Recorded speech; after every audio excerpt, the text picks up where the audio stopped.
Oh yeah, here we go, sports time! I've played a sports video game before, but I've never truly enjoyed a sports video game, so I'm going to give this everything I've got. It may come as somewhat of a shock to you, dear viewer, but here at Team TripleJump, we're not really all that into sports. By and large, the same goes for sports video games, and while some may get excited at the prospect of a brand new FIFA game hitting their consoles on an annual basis, we really couldn't give less of a toss. Every so often, however, a developer will come up with a sports game that piques our interest. More often, it will be because they've managed to put a fun twist on an already established sport, or at the very least because the game boils down to slightly more than that man's got the ball, now that man's got the ball, oh yay he's scored. That's a bit reductive, isn't it? I'm sorry. Let's look at some, shall we? I'm Ben from TripleJump, and here are the 10 best sports games for people who don't like sports.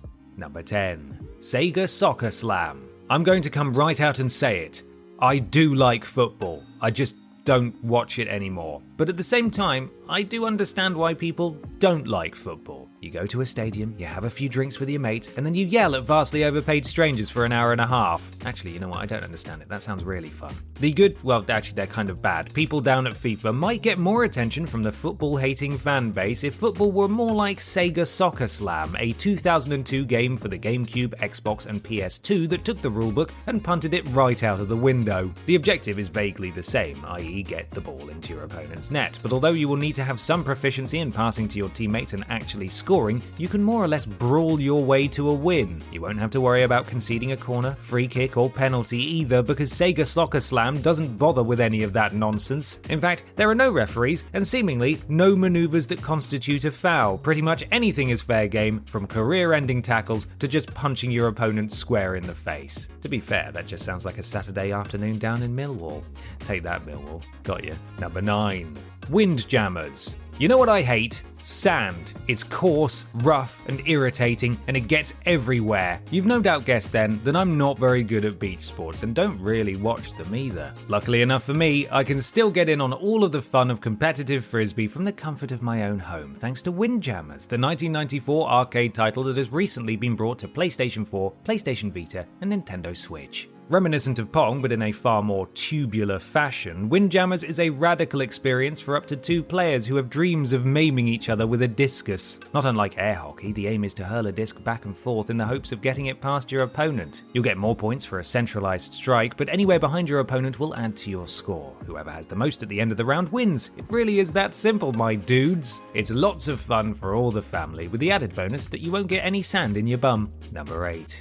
Knockout City. For many, the term dodgeball invokes horrific middle school memories of the big kids pummeling them with big red balls to within an inch of their life. Fear not, however, because not only is the risk of serious injury when playing Knockout City close to zero, you know, it's never really zero, you might trip over your cat or something while playing, but there's also no requirement to remember the 5 Ds of dodgeball either. Dave, D, Dozy, Beak, Mick, and Titch, right? Something like that. The aim of the game, described by the developer as Dodge Brawler, is to hurl balls at your opponents until you knock them out. Rather than being played on a court, Knockout City is arena-based, and balls can be collected from different points on the map, with different kinds of balls, such as bomb balls, spawning randomly every so often. Games last for 5 minutes, and the first to 10 knockouts wins the round. Don't worry if you get knocked out, however, because you'll be right back in the game in mere seconds, fueled by the need to gain retribution against whichever knucklehead outballed you last time. Yeah, this one's for Mr. Dilbert's Year 9 PE class. Eat rubber, you gits! Number 7.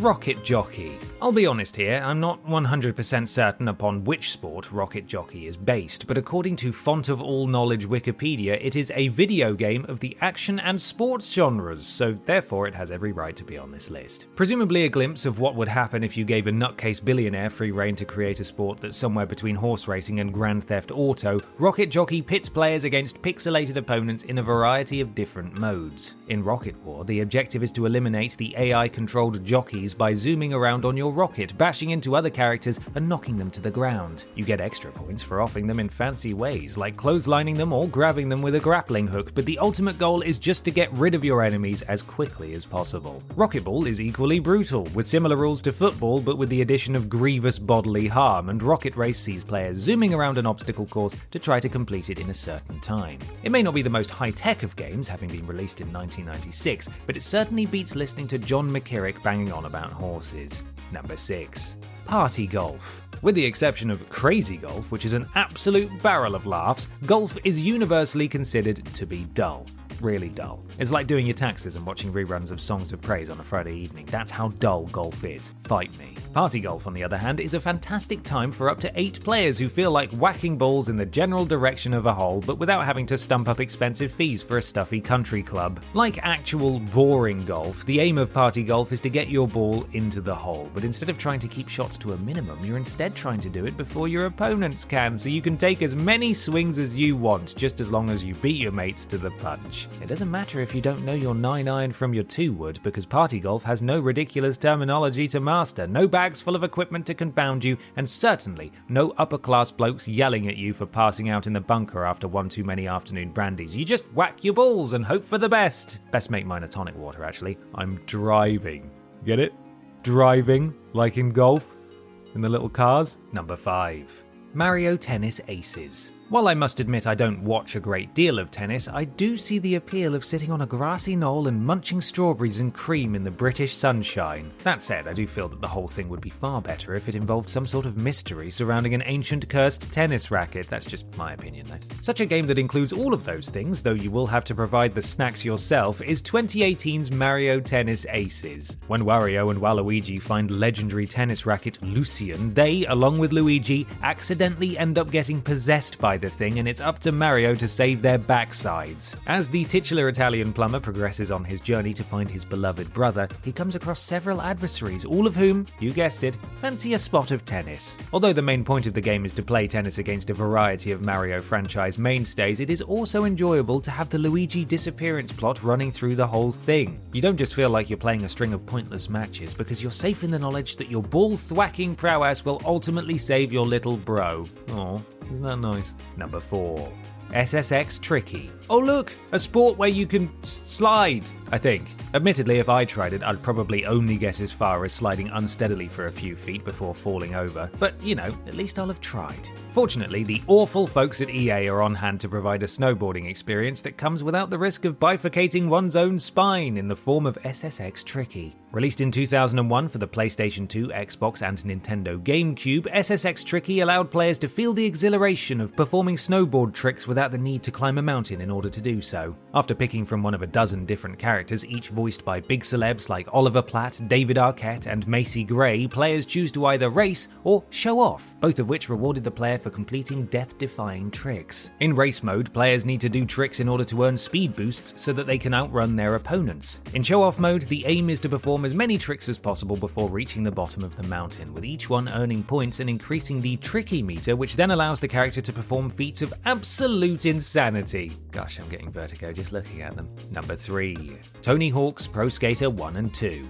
There were many of us who grew up idolizing the likes of Tony Hawk and his skateboarding chums. After all, how cool must it be to travel the world doing tricks on a skateboard and getting paid for it at the same time? Luckily, the Birdman recognized early on that some of us have all the coordination of Bambi on ice and released a series of mostly outstanding, looking at you Pro Skater 5 you letdown, skateboarding games that got players kick-flipping, ollieing and grinding, all without their mums worrying that they were hanging out with wrong-uns down at the skate park. Released in 2020, Tony Hawk's Pro Skater 1 and 2 is a remake of the eponymous Wheelie Boys' first 2 games, bringing in elements from the later sequels, additional content like new skaters and songs, and wildly improving upon the controls and graphics. In each level, there are a number of objectives to fulfill, such as accumulating enough points to get a 6 score, collecting the letters to spell out the word skate, or finding the secret tape. Though far simpler than trying to operate an actual skateboard, Tony Hawk's Pro Skater 1 and 2 is still challenging, but hey, at least no one's going to be around to laugh at you when you fail to 50-50 that rail for the dozenth time. Number 2.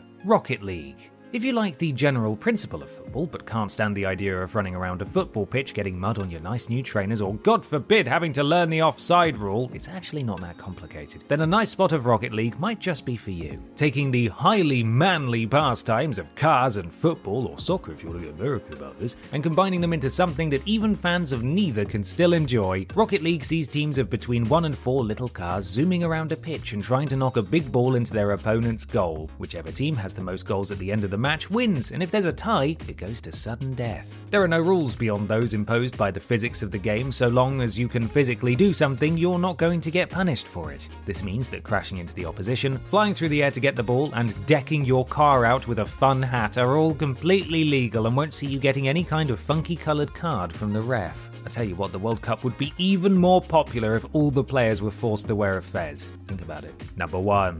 Wii Sports. There is arguably no sports game that is quite as accessible or universally beloved as Wii Sports, so it's for that reason that we just have to place it in the top spot on this list. Packed in with every Wii console, Wii Sports comprised 5 different games, each simple enough for complete novices to get straight into, but stimulating enough to hold the interest of even the most seasoned gamer. Players must get a firm grasp on their Wiimote and simply imitate the actions of each sport's real-life counterparts. Each game can be played alone against the AI, but obviously it's far more fun if you've got a few friends to trounce. There's no story mode, no complex rules, and absolutely no requirement to go outside, apart from that weird little warning where it tells you to take a break even though no one does, which in my opinion makes it the perfect game. You can relax with a few rounds of golf, burn off a few calories with a bit of tennis, or get really competitive with a nice spot of bowling. And if none of those sports tickle your fancy, you can also try your hand at baseball or attach the nunchuck to the Wiimote and really stick it to granny with some boxing. You right there, Nan?